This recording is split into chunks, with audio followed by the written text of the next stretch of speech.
Good morning everyone. We are discussing Chapter 7, Space Allocation. Objective. At the end of the chapter, the student will be able to identify space in the location of an area which would include the working environment for hospitality and tourism facilities and recognize different job requirements for space allocation. Content. Factors in determining space allocation.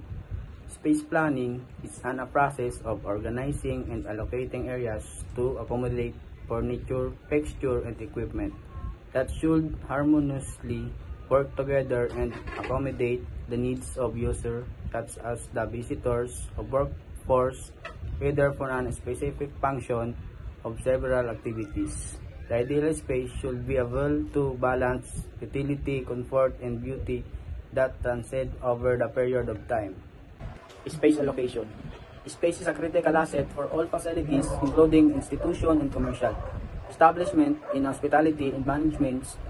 Prioritizing guests' comfort and employee efficiency and essential effective space allocation combines both space and from helping to optimize use, the volume of a room, place and key rule, and shaping that the facilities ambience aligning with the company's vision, mission, and objective. So, sa space allocation, pinaprioritize nila ang comfortable ng mga guests at kailangan ng employee efficiency para maiwasan sa mga nakakita or mga guests kasama ng mission, vision, objective ng company para maaliwalas sa buhay. Characteristic of a well-planned space. Efficient and effective space utilization. The effective utilization of room layout and space involves determining the space, purpose, and needs of the project user. It also includes arranging furniture, fixture, and equipment to fully maximize space use and minimize wastage. By carefully planning and organizing this element, space can be optimized for functionality and efficiency. So, pag family daw po yung papasok sa hotel, kailangan po ay maximize space usage thoughtfully and equipment. And pag 2 person lang, minimize wastage lang. By carefully planning and organizing this element, space of optimized functionality efficiency. Appropriate ambience. The ambience of space of room, including its character, quality, tone, and atmosphere, is shape and experience that an establishment aims for in client is cherish that lasting impression on guests mind and vital for the business success as the sustainability of an facility release of customer patronage. So ang purpose nito is it is a dinner party, relaxation, and romantic evening or something else. Location naman niya ay indoors, outdoors, specific room or event. Adaptable and flexible. Hospitality and tourism industry thrives in event on holidays which can range from short celebration like Valentine's Day and longer ones like graduation and religion's holiday. These events involve decoration that utilize space and engage guests in activities often prompting them to take pictures and create lasting memories. So ang adaptable and flexibility is kasama na dito yung mga lighting, furniture and layout, decor, sound, and sense, outdoor space, feature. So pinagkalawalo na dito yung mga iba't ibang uri ng decoration kasama yung pag-celebrate ng Valentine's, Christmas, like graduation or etc. Accessible. The layout of any facility should prioritize smooth movement for people, goods, and services. To achieve this, there must be adequate space between movable and fixed structure. While there are legal requirements for access by the physically challenged, designers have the opportunity to create space not only meet up, optimize accessibility throughout the facility. Example dito yung tulad ng mga nasa mall, yung sa gilid ng hagdan. Makikita mo doon yung mga daanan para sa mga taong may kapansanan o yung mga naka-wheelchair. Para hindi din sila mahirapan sa pag-akyat ng hagdan o hindi na nila bitbitin yung kanilang mga wheelchair. Kaya pag gumagawa ng mga structural, yung mga tao o yung mga designer, sinasama rin nila yung mga daanan para sa may mga kapansanan o yung mga hindi makalakad. Para yung mga nagtutulak ng kanilang mga wheelchair, hindi din mahirapan. Physically, challenges. At designer have the opportunity to create space that not only meet up but optimize accessibility throughout the facility. Minimum movement. The plan should provide the minimum movement of workforce and equipment in the delivery of goods and services. Cross-crossing of path of the clients and movement of supply and workforce from BUH should be avoided. This can be achieved through proper planning. So, ang minimum movement is the smallest or less amount of physical and conceptual motion required. Pinakamalit na galaw para maiwasan ng aksidente sa workplace or supply ng proper planning. Wayfinding. In planning user, circulation refers to how individuals move around different parts of the facilities. The user experience, orientation of space, and decision-making on paths significantly impact the satisfaction of comfort. Effective planning also ensures that guests are guided away from restricted areas like the back of house or BUH, enhancing both safety and guest experiences. So, example naman dito is airports, park, hospital, or etc. Reduce discomfort. The design and planning of space include planning for proper lighting, ventilation, and minimization of stress from the pollutant such as noise, unwanted under and extra temperature. Other the laws and regulation. Plan should comply with government laws and regulation to ensure safety and minimize accident and heading to codes can reduce absenteeism among workers, leading to increased productivity and the sustainability of services. Major sector of the hospitality, tourism, and industry. Accommodation and lodging. The accommodation and lodging sector, including hotels, house and resort, offering temporary guest and space for the business and mixture traveler with classification business of service and facilities. 13 sector of the hospitality and tourism industry. Accommodation. Ang accommodation po ay kasama ng sektor atirahan at nuluyan at mga hotel, bahay ng resort na nag-aalok ng mga pansamantalang lugar para sa mga bisita. Para sa mga business at leisure traveler na may classification batay sa mga servisyo at facilities. A. Size of the facilities. This refers to the number of lodging unit available from another 50 rooms to high as more than 500 rooms a unit resort. Types of development. B. Location. This the pertain of the site of the facilities such as airport, casino, city center, and resort hotel. Level of service. This refers to the provincial of room sizes. As role of the town, the guest rooms will take up 65% to 75%. The hotel floors areas and the sizes of rooms according to general category are as follows. Ang labor service po ay effective space allocation is a critical aspect of running successful hospitality business. It involves carefully planning and distributing physical areas to optimize operational efficiency. The market function of the facilities such as airport, hotel, inclusive membership, resort business, casino, timeshare, and condominium hotels cater to the needs and want of their target clientele. Ang the marketing function po ay a resort hotel is fully serviced lodging facilities and intended primarily for vocationary and originally located in space recorded for relaxation or recreation such as the beaches, resorts. Ownership in appellation. Brand appellation and represent a signal about the future operating performance of a hotel that reduce information schematics between hotel buyer and seller. However, information schematics vary according proprietary level and locational characteristic of hotel. Industry standard. The accommodation sector is central to the traveler in the hospitality industry because people traveling to different areas required to somewhere to stay, rest, sleep, and unwind. In fact, by many different definitions, as tourist is only classes as such is their stay extend to the 24 hours, and they use someone from overnight accommodation. Front house of house might include the or someone the areas listing depending on the third classification and concept of the establishment. Number 1, lobby and the lobby connection to facilities and sets the ambience with the very size and areas collected for the positive first impression. Lobby and lobby.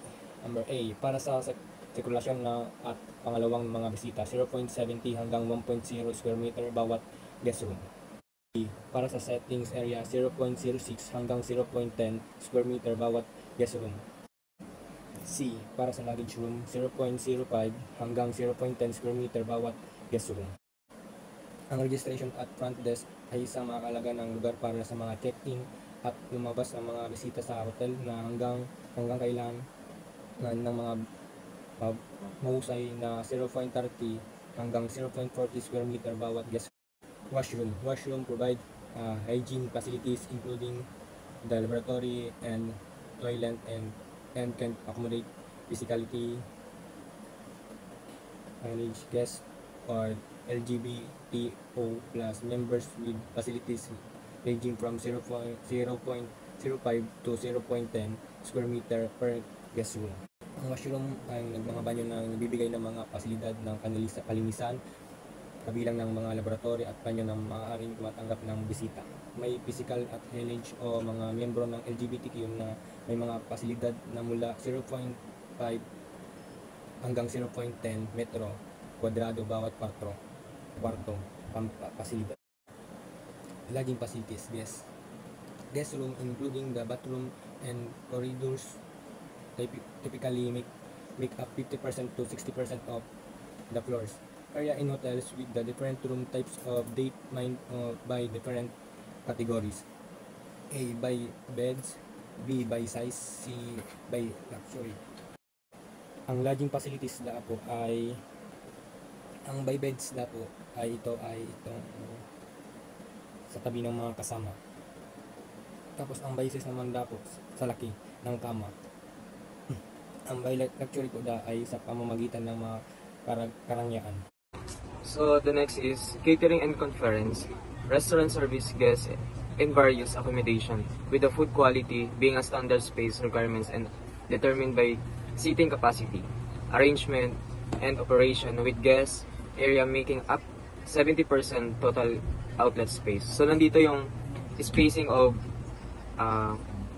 table and chair. So may mga distansya po siya na naka-arrange para kapag. So the second is resort and hotels often have gift shops or sundry catch catering to various guest needs and size ranging from 9.20 to 110 square meters and ranging from 0.9 to 0.14 square meters per guest room. Third is function space and accommodation can be used for meetings and C-marks ranging from 1 to 6 per guest room, depending on the size and the market of requirements of the area. So the function space could be various nature. So first, ballroom 0.90 to 110 square meters per seat. Second is conference meeting room 0.9 to 110 square meters per seat. So third, boardroom and 1.10 to 1.50 square meters per seat. The fourth, public washroom is 0.4 to 0.6 square meters per seat. Sa pre-function area, negative 25% to 40% of meeting room area.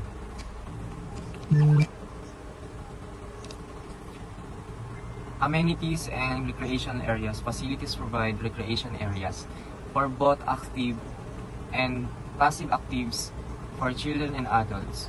Ranging from passive to extensive space, they can be outdoor and indoor, with outdoor sports and indoor activities like cinemas and reading sports. So, nandito yung playground, swimming pool, locker, shower and toilet area, health and club. So sa playground is 1.90 to 3.70 square meters per family. Sa swimming pool naman is 0.90 to 1.90 square meters per guest room. So sa locker and shower toilet area naman is 0.01 square meters per guest room. Sa health club is 0.1 square meters per guest room.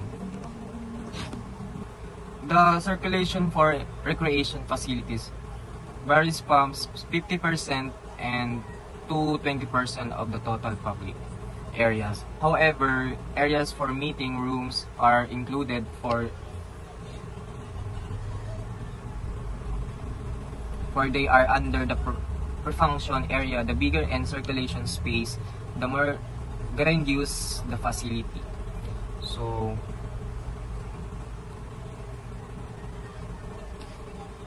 the administrative space allocated for this area usually takes 0.10% to 0.20% of the total floor area of the hotel. It includes the executive office as well as sales, accounting personnel, and any other administrative support office. A total of 0.90 square meter per guest room is allocated for this category. So the front office is usually located near the lobby for the direct ability of management in the day-to-day activities and concerns of the guest. And the accounting department is responsible for the overall accounting and finance activities of the company. So CE sales and marketing is responsible for branding the company and establishing sales or other space or housekeeping, catering, and conference service. So 6 is employee facilities. Naman is are crucial in maintaining staff motivation and ensuring quality service for guests. Employees should be provide basic amenities for privacy, relaxation, and preparation to support their employees. Recognizing them an essential asset to the brand mentioned. The size and type of facilities may vary based on the nature of the service and work schedules. So, sa locker and washroom, restroom, these service as an areas of a staff to keep their things washed and relieves themselves.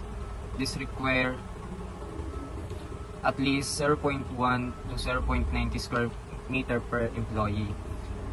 For catering, as I mentioned in the food preparations section, this area is measured by 0.16 square meter to 0.70 square meter per 200 to 7,500 miles per day. However, all time planners may consider using only 0.1 square meter. Lunch size is usually defined on shifting to staff and allocating about 0.1 square meter per employee is recommended. So uniform ICUing, this is the place where uniforms are distributed to staff. This requires about 0.1 square meter per employee. Back of the house facility are essential though typically unseen by guests and play a vital role in service efficiently and control within a hospitality industry. This area, such as kitchen and ventilation plants, should remain out of sight for privacy and comfort. BOH space usually occupy about 10% to 15% of total floor area, supporting front of house operation by handling necessary but less visible tasks. Ang back of house, yung mga areas na hindi nakikita ng guests, ay super importante para sa efficiency ng isang hotel. Kailangan nila ng space around 10% to 15% ng total floor area para sa kitchen and other vital function. Think of it as the hotel behind the scene operation. The receiving department is responsible to ensuring the correct quality and quantity of goods various departments to serve guests efficiently. It is strategically located near offloading areas for efficiency and requires about 0.03 to 0.05 square meters per guest room, with receiving platforms rating from 9.30 to 23 square meters. The size of incoming trucks should be taken into account when planning the receiving space. Ang receiving department naman ay responsable siya sa pag-check ng quality and quantity ng goods para sa iba't ibang department. Strategic yung location nila malapit sa offloading areas para maging efficient. Kailangan nila ng around 0.03 to 0.05 square meter per guest room. Housekeeping facility aim to maintain cleanliness throughout the establishment. They are essential for preparing, cleaning, and sorting utility items to create the pleasant environment for guests and staff. Lastly, yung maintenance and miscellaneous area, importante sila para sa sanitize and control ng buong establishment. Kailangan din nila ng space for general storage and meeting room storage. Maintenance and miscellaneous area. These are the crucial for keeping the establishment sanitized, controlled, and pre-pass through preserving the brand's reputation. They are typically located out for guest site. Ang maintenance and miscellaneous area ay importante para mapanatili ang kalinisan at maayos ang buong establishment. Like general storage para sa pag-impact ng cleaning and maintenance tools. Meeting room storage para sa mga gamit sa meeting rooms, kailangan ng 0.01 to 0.14 square meter per room or 10% to 20% of total meeting room area. Tignan nyo yung floor plan na nakikita nyo kung saan dapat ilagay ang mga yon. Room service area is a utility room dedicated to room service requiring 0.01 square meter per guest room. Proper space allocation enhance workflow efficiency. Miscellaneous storage used for sorting waste, empty bottles and cans, needing 0.01 to 0.17 square meter per guest room. Telephone switchboard and equipment, essential for room communication with administration, requiring 0.12 to 0.18 square meters per guest room. Computer room, houses the main server and battery backup, needing at least 0.09 to 0.15 square meters per guest room. Utility rooms and system. Ang space nito depends sa system. Generally, kailangan ng 1.20 to 1.70 square meters per guest room. Ang maintenance area para ma-maintenance activities recommended allocation is 0.05 square meters per guest room. Ang security, kailangan ng space para sa security personnel, kailangan ng 0.02 to 0.06 square meter per guest room. Ang pool plumbing facility para dapat masuportahan ang maximum number of uses considering a gender ratio. Ang circulation for support facility, dapat may 10% ng total floor area ang space para dito. Food and beverage. The food and beverage industry includes diverse establishments like restaurants, cafes, cafeterias, fast food outlets, and catering businesses, all focused on feeding guests. Their operation involves preparation, packaging, delivery, and serving. In hospitality, this sector encompasses restaurant, catering, banquet, stadium, airlines, and cruise ships. So basically, ang food and beverage or F&B, sila yung nagbibigay ng pagkain sa mga guest or customer.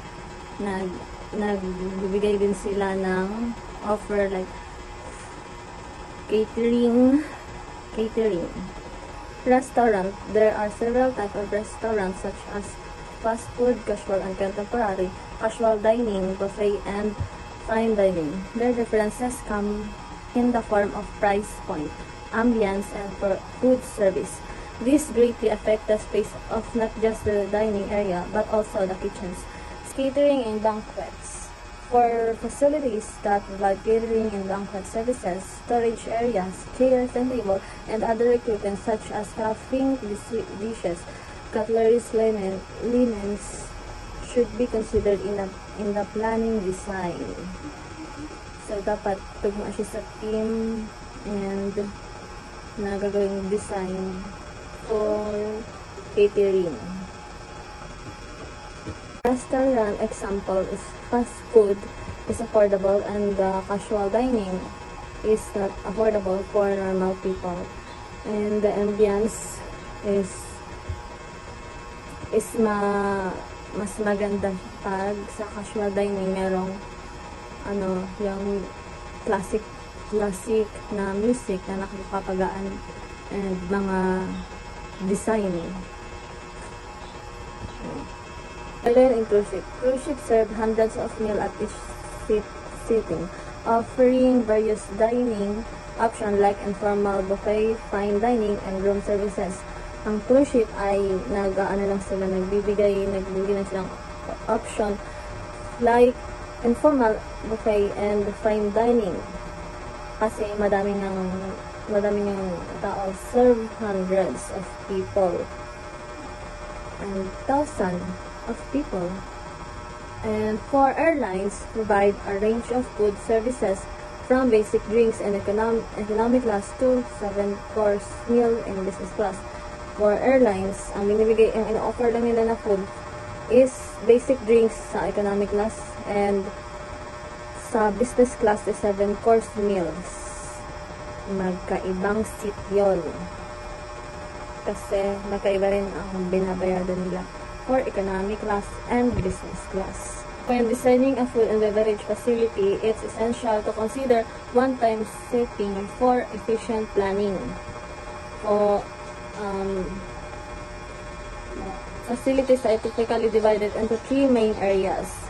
One is dine area, occupies 60% to 70% of the total space, with space requirements varying for children and adults. For kitchen, comprise 30% to 40% of the area, with size depending on the number of meals served. And coffee shop kitchen, 10% to 25% of the coffee shop area. Cafeteria kitchen, 0.17 to 0.70 square meter per 200 to 7,500 meals daily. Specialty restaurant kitchen, 30% to 40% of the restaurant area, with 0.28 to 1.67 square meter per 200 to 7,500 meals in hotel. Banquet kitchen, 20% to 30% of the dining area. Miscellaneous area includes restroom and storage. Main cooking area. This is where food is cooked. There are different types of kitchens depending on the type of food they serve and the size. In some cases, the kitchen is organized based on different food types.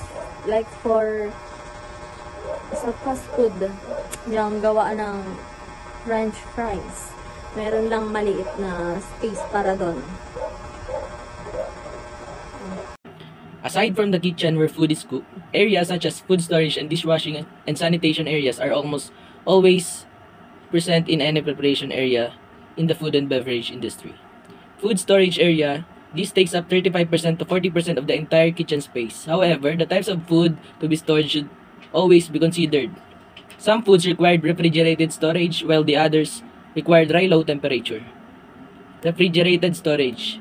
A measurement of 0.42 to 0.70 cubic meter per 100 meals is typically used by planners. Refrigerated storage ranges from refrigerator to refrigerated pass-through, usually with a larger number of complete meals served per day. Sa dishwashing area, this is an essential part of a kitchen, and it is recommended to allot at least 60% of the area for clean dishes and 40% for soiled dishes. Sa food storage area, mahalaga ang espasyo para sa imbakan ng pagkain at dapat sa alang-alang uri ng pagkain na itinatago. Ang ilang pagkain ay nangangailangan ng malamig na imbakan katulad ng ref, habang ang iba naman ay nangangailangan ng tuyo at mababang temperatura. Sa refrigerated storage ay nag-iiba mula sa simpleng refrigerator hanggang sa refrigerated pass-through at karaniwang ginagamit para sa mas malaking bilang ng kompletong pagkain na hinahain araw-araw. Ang dishwashing area naman ay kailangan mapanatili ang kalinisan ng mga kagamitan sa kusina na mahalaga para sa kaligtasan ng pagkain. Entertainment and recreation. Recreational facilities range from quiet spas to large stadiums and can be either public or private. While recreation may not always be the primary focus of travel, it plays a crucial role in keeping guests entertained. Often, entertainment providers are significant attractions that draw visitors to a location. Ang entertainment and recreation daw ay tumutukoy sa mga aktibidad at pasilidad na naglalayong magbigay ng kasiyahan at pahinga sa mga tao. Pwede itong pampubliko tulad ng mga park at stadium o pribado tulad ng mga spa at resort. Mahalaga mga ito dahil makatutulong sila sa pag-akit ng mga bisita at ikabubuti ng kanilang karanasan at paglalakbay. Entertainment facilities. Sports complex. This is usually a large facility that accommodates different types of physical activities and sports such as basketball, volleyball, badminton, etc. Shopping facility. This is a facility that consists of various retail outlets and restaurants. The measurement for this type of facility varies depending on the type of sales it offers. Specialized shops varies from 50 to 500 square meters. Retail chains, department stores, shopping arcades varies from 20,000 to 25,000 square meters and are usually 2 to 3 story high. Shopping malls, this facility is dedicated to the health and wellness of the users. Services offered usually include massage, relaxation pools, and saunas. Cinema. This is a venue for film showing through. This is an entertainment facility for gambling and luck-based games. Some resorts and hotels usually have casinos interconnected to their facility. Tourist information. The tourist information subcategory is focused on providing travelers with important information about things to do in the local area. It includes offline methods such as tourist information office and leaflets, as well as online methods such as informational websites and social media accounts. Issues and challenges of space allocation. Space allocation standard guidelines were developed by professionals in the built environment alongside hospitality and tourist experts. However, the cost associated with purchasing or renting spaces, as well as construction expenses, pose challenges in securing necessary location to ensure staff safety and maintain the brand ambience of the hospitality establishments. Specific consideration should be taken into account. Sa tourist information, para sa mga turista ay nakatuon sa pagbibigay ng mga halagang impormasyon sa mga turist sa mga dapat gawin sa lokal na lugar. Example, offline na pamamaraan tulad ng mga tanggapan ng impormasyon para sa mga turista. Pati na rin ang mga online na pamamaraan tulad ng informatibong website at mga social media account. Issues and challenges of space allocation. Ang mga karaniwang alituntunin sa paglalaan ng espasyo ay binubuo ng mga professional sa built environment.